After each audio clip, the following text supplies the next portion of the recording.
Let's mic बयानबाजी। नमस्कार, आप देख रहे हैं लेट्स माइक बयानबाजी। राजनीति के गलियारों से लेकर सत्ता और विपक्ष के वार पलटवार तक, आइए आपको सुनाते हैं आज के सबसे चर्चित बयान। राजस्थान के पूर्व मुख्यमंत्री अशोक गहलोत ने बॉर्डर इलाके में हुई कार्रवाई को लेकर सवाल उठाए। उन्होंने आरोप लगाया कि कार्रवाई एक तरफा तरीके से की जा रही है और प्रशासन को सभी के साथ समान व्यवहार करना चाहिए। गहलोत ने कहा कि अगर अतिक्रमण हटाने की कार्रवाई हो रही है तो वह नियमों के अनुसार सभी पर समान रूप से लागू होनी चाहिए। उन्होंने धार्मिक स्थलों और लोगों के घरों पर हुई कार्रवाई को लेकर भी सवाल उठाए और केंद्र सरकार से जवाब देने की मांग की। बॉर्डर के इलाके में जो बॉर्डर एरिया में एक तरफा हो रहा है। अगर मान लो नेशनल हाईवे बने थे तो एक लाइन खींच गई थी कि भाई हमें तो 4 लेन बनानी है, 6 लेन बनानी है, तो जो इस लाइन में आएंगे वो सब एनक्रोचमेंट, चाहे बंगला है चाहे दुकान है, जो कुछ भी टूटेंगे तभी सड़कें चौड़ी होगी। किसी को एतराज नहीं हुआ। यहाँ पे चुन चुन करके सिर्फ माइनॉरिटी, मुस्लिम माइनॉरिटी के जो दरगाह या मस्जिद है, बल्कि एक गांव तो ऐसा है बड़ा जहाँ हिंदू लोग, भील भी है, दूसरी जाति रायका भी है, वो लोग उसको बनाया, उनकी वहाँ पे आस्था है उस दरगाह के अंदर। उन्होंने कहा एक मुस्लिम का घर है हमारे गांव के अंदर, बाकी सब हम दूसरे हिंदू लोग रहते हैं, उसको गिरा दिया। तो ये क्या कारण है कि आप चुन चुन करके इस प्रकार की हरकतें कर रहे हो? अमित शाह जी को जवाब देना चाहिए कि क्या आप क्या चाहते हो अल्टीमेटली। तो वो आगे गए बीकानेर, उसके बाद में हरकतें हुई है। कल रात को आए थे डेलीगेट उनके बाड़मेर वालों के, मैंने उनको तसल्ली दी कि आप शांति बना रखें। हमने गृह मंत्री जी को टैग किया, मेरा ट्वीट या एक्स, तो मैं उम्मीद करता हूँ कोई इनको जवाब देंगे जनता को। दिल्ली में समाजवादी पार्टी के नेता राजीव राय ने राम मंदिर चंदा मामले और अलीगंज आग की घटना को लेकर बयान दिया। राम मंदिर चंदा मामले पर उन्होंने आरोप लगाते हुए कहा कि जांच की शुरुआत भूमि अधिग्रहण से होनी चाहिए और इस पूरे मामले में बड़े नेताओं की भूमिका की जांच होनी चाहिए। उन्होंने कहा कि अभी तक इस मामले में एफआईआर दर्ज नहीं हुई है। वहीं अलीगंज आग की घटना पर राजीव राय ने सवाल उठाते हुए कहा कि कार्रवाई सिर्फ छोटे अधिकारियों तक ही सीमित नहीं होनी चाहिए। उन्होंने जिम्मेदार लोगों पर कार्रवाई की मांग की। अभी तक एफआईआर नहीं हुआ।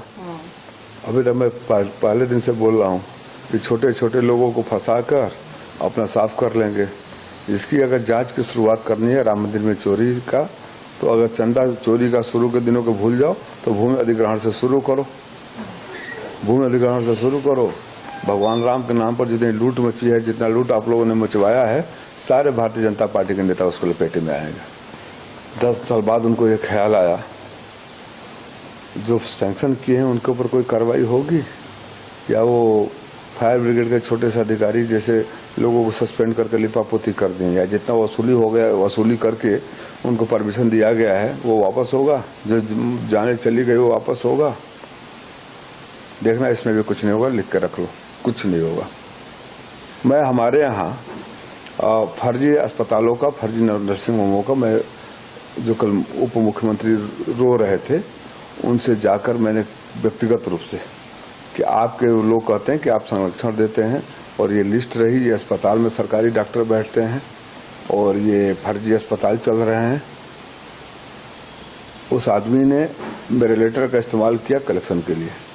पश्चिम बंगाल की मंत्री अग्निमित्रा पॉल ने विपक्ष के नेता ऋतुव्रता बनर्जी के मुख्य चुनाव अधिकारी से मुलाकात को लेकर प्रतिक्रिया देते हुए कहा कि मौजूदा राजनीतिक स्थिति को लेकर भ्रम की स्थिति बनी हुई है। अग्निमित्रा पॉल ने टीएमसी पर निशाना साधते हुए कहा कि पार्टी के भीतर अलग अलग रुख दिखाई दे रहे हैं और बंगाल की जनता के लिए अभी बहुत काम करने की जरूरत है। See, I don't think this is quite important, because yesterday we saw when Honorable Chief Minister was giving his budgetary speech. At the end of the speech, Mr. Ritubroto, LOP, he left with his people. And there were other TMC members who were sitting there. So we are really confused that which is the original TMC. Some people are protesting, some people are supporting us. But ultimately, at the end of the day, this party is non-existence, I feel. After so many years, it is quite a case study that not even a month have passed probably more than a month, within a month, this party who had so much of arrogance, so much of pride that they have done so much of work for the people of Bengal is completely finished, vanished. So I don't think there is much importance to comment, whom Mr. Ritubroto met or what is their issue. We have a lot of work to do for the people of Bengal. Uttar Pradesh के लखनऊ में मध्य प्रदेश के मुख्यमंत्री मोहन यादव के परिवार और उनकी real estate कंपनियों द्वारा उज्जैन में जमीन खरीदने की खबरों पर मंत्री ओम प्रकाश राजभर ने प्रतिक्रिया देते हुए कहा कि इन खबरों को फर्जी बताते हुए ऐसा कुछ नहीं है। उन्होंने कहा कि मुख्यमंत्री मोहन यादव पहले रियल एस्टेट के क्षेत्र से जुड़े थे और ये जमीनें उसी समय खरीदी गई थी। ये फर्जी है, ऐसा कुछ नहीं है। जो कुछ लोग हैं जो उनके खिलाफ इस तरह का बयान दे रहे हैं, पहले वो रियल एस्टेट का काम करते थे मुख्यमंत्री के पहले, तब की खरीदी हुई ज़मीनें हैं। अभी परेशान है अखिलेश बाबू जो हैं, ये जो परेशान हैं, इनके जो कोषाध्यक्ष हैं वहाँ जो का नाम है राज्य सड़क परिवहन का जो वो है अधिकारी है भरत लाल यादव, तो इनके कोषाध्यक्ष का दामाद है तो ये वहाँ इनकी कलई न खुले इस नाते पहले से उसी के ऊपर आरोप लगा रहे हैं। कांग्रेस नेता पवन खेड़ा ने मध्य प्रदेश के मुख्यमंत्री मोहन यादव और उनके परिवार से जुड़ी जमीन खरीद को लेकर सवाल उठाए। पवन खेड़ा ने आरोप लगाया कि उज्जैन और अयोध्या जैसी धार्मिक महत्व वाले स्थानों से जुड़े मामलों में पारदर्शिता होनी चाहिए। उन्होंने सिंहस्थ कुंभ से जुड़े मुद्दों का भी जिक्र करते हुए सरकार से जवाब मांगा। मामला सिर्फ एक स्थानीय मामला नहीं, ये राष्ट्रीय मामला भी नहीं है, ये एक अंतर्राष्ट्रीय मामला है। ये हो या अयोध्या हो, ये सब अंतर्राष्ट्रीय मामले हैं। लोगों की आस्था इन शहरों से जुड़ी हुई है और पेट काट कर लोग पैसा बचा बचा कर तीर्थ जाते हैं। हमने अपने बुजुर्गों को जाते हुए देखा है, पैसा बचा बचा कर, और वहां दान पात्र में डालते हुए जिस आस्था से वो उसमें दान पेटी में पैसा डालते थे, वो एक बड़ा करुणामयी दृश्य होता था। ऐसे पैसे को लूटना, ऐसे चोरी करना, ये लोगों की आस्था के पीठ में खंजर घोंपने के बराबर है। अयोध्या में जो हुआ, उज्जैन में आप को पता है कि सिंहस्थ कुंभ आने वाला है 2 साल बाद। आप मुख्यमंत्री हैं प्रदेश के, उससे पहले आप शिक्षा मंत्री रहे, उससे पहले आप टूरिज्म बोर्ड के चेयरमैन रहे, तो आपकी जानकारी में है, फाइलें आपके टेबल से होकर गुजरती हैं। आप खुद नक्शों की हेरफेर करते हो, आप मास्टर प्लान में हस्तक्षेप कर सकते हो। कांग्रेस नेता प्रियंक खड़गे ने संविधान और लोकतांत्रिक प्रक्रियाओं को लेकर केंद्र सरकार पर सवाल उठाए। उन्होंने कहा कि संविधान के मुद्दे पर प्रधानमंत्री नरेंद्र मोदी से सीख लेने की जरूरत नहीं है। उन्होंने आरएसएस की विचारधारा पर भी सवाल उठाते हुए कई राजनीतिक मुद्दों का जिक्र किया। प्रियंक खड़गे ने विपक्षी सांसदों के निलंबन, चुनी हुई सरकारों को गिराने के आरोपों और राजनीतिक दलों में टूट को लेकर सवाल पूछा कि क्या ये संवैधानिक प्रक्रिया के अनुरूप है। We have nothing to learn from Mr. Modi about the Constitution. He comes from a school of thought that had disregarded the Constitution. The RSS had written explicitly in Organizer, in their editorial, saying they outrightly reject the Constitution. They had more than 150 protests in Ram Leela Maidan saying that Maharishi Nehru and Rishi Ambedkar are finishing the Vedas off and getting something called the Constitution. And we reject it in its entirety and we want Manusmriti as the Constitution of the country.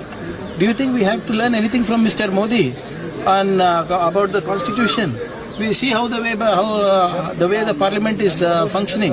80-100 MLAs are being suspended. We are getting in laws by your whims and fancies. And what is happening in the country? The way they are dismantling regional parties, that is constitutional. how they are coming into power through Operation Lotus. That is constitutional. Mr. Sanjay Rawat, sir, subsequently he is also tweeting saying that 85 crore rupees is the price of 6 MPs, and these are the people who. I am not sure of the price of the MPs, but BJP is known for Operation Lotus. No? It originated in Karnataka. Mr. Modi and Mr. Shah have taken it all over India. Lucknow में Samajwadi party के प्रमुख अखिलेश यादव ने मध्य प्रदेश के मुख्यमंत्री मोहन यादव और उनके परिवार से जुड़े जमीन आरोपों पर प्रतिक्रिया दी है। अखिलेश यादव ने कहा कि मोहन यादव को बदनाम करने के लिए भाजपा के अंदर साजिश हो रही है। उन्होंने आरोप लगाया कि भाजपा कुछ मुख्यमंत्रियों को हटाने की रणनीति बना रही है। सपा प्रमुख ने यह भी कहा कि मोहन यादव पहले रियल एस्टेट के क्षेत्र से जुड़े थे और जमीन खरीद को लेकर लगाए जा रहे आरोपों पर सवाल उठाए। मोहन यादव जी को बदनाम करने के लिए ये बीजेपी ने साजिश की है, और अगर मोहन यादव पे ये आरोप है तो उत्तर प्रदेश के मुख्यमंत्री जी ने तो 300-600 एकड़ जमीन ली है। आप लोग समझते नहीं बात को। ये कोई नई बात थोड़ी है कि उन्होंने कोई जमीन ली है। अगर उन्होंने जमीन ली है तो पुराने वो रियल एस्टेट का काम करते थे। आप ये क्यों भूल जाते हैं कि जो मध्य प्रदेश के मुख्यमंत्री हैं वो रियल एस्टेट का पहले से जमीनों का काम करते थे? क्या ये बीजेपी नहीं जानती कि वो जमीनों के काम करते थे? तो अब ये आरोप पता क्यों लगाया जा रहा है? बीजेपी रास्ता ढूंढ रही है कि 3 मुख्यमंत्री कैसे बदलें। वो मुख्यमंत्री बदलना चाहते हैं, इसलिए आरोप लगवा रहे हैं। ये बात तो पहले भी तो पता होगी जब रजिस्ट्री हुई होगी। बिना रजिस्ट्री की कोई जमीन ले सकता है, क्या कब्जा कर सकता है? तो जब रजिस्ट्री हुई है तो सरकार को पहले ही पता था। बदनाम इसलिए कर रहे हैं कि उन्हें मध्य प्रदेश का मुख्यमंत्री हटाना है, राजस्थान का मुख्यमंत्री हटाना है, और इन 2 को इसलिए हटा रहे हैं कि उन्हें उत्तर प्रदेश के मुख्यमंत्री को हटाना है। ये हटाने की साजिश चल रही है। आप बात ही नहीं समझ पा रहे हो। पहले ये बीजेपी के लोग बदनाम करते हैं, पहले बीजेपी के लोग बदनाम करते हैं। मोहन यादव को बदनाम करने के लिए ये कर रहे हैं, और यूपी के मुख्यमंत्री को हटाने के लिए ये प्लानिंग कर रहे हैं कि एक तो मध्य प्रदेश का हटा दो, एक राजस्थान का हटा दो, संग में यूपी का भी हटा दो। लेकिन यूपी की जनता जानती है ये हटाएं ना हटाएं, इस बार साइकिल इतनी तेज चलेगी कि अपने आप हट जाएंगे।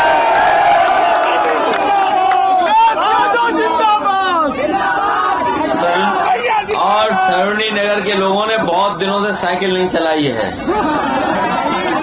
इस बार मुझे पता है हैंडल छोड़ करके साइकिल चलाने वाले हैं।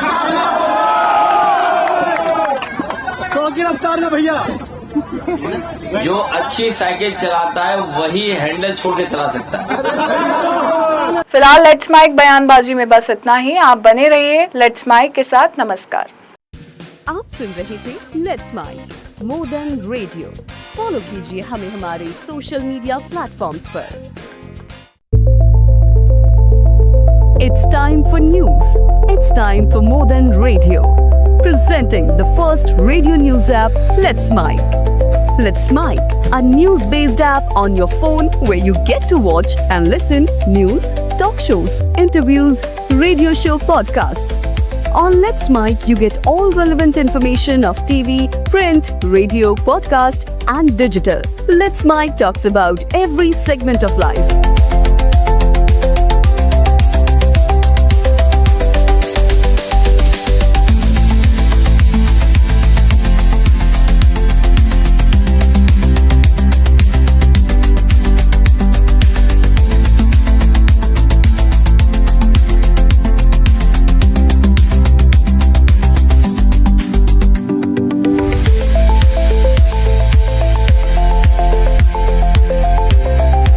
Download the app now from Play Store. Available both on Android and iOS mobile phones. Follow us on YouTube, Instagram, Twitter, LinkedIn, Facebook, Telegram, WhatsApp, Snapchat. Let's talk, let's connect, and let's mic. It's time for news. It's time for more than radio. Presenting the first radio news app, Let's Mic. Let's Mic, a news-based app on your phone where you get to watch and listen news, talk shows, interviews, radio show podcasts. On Let's Mic, you get all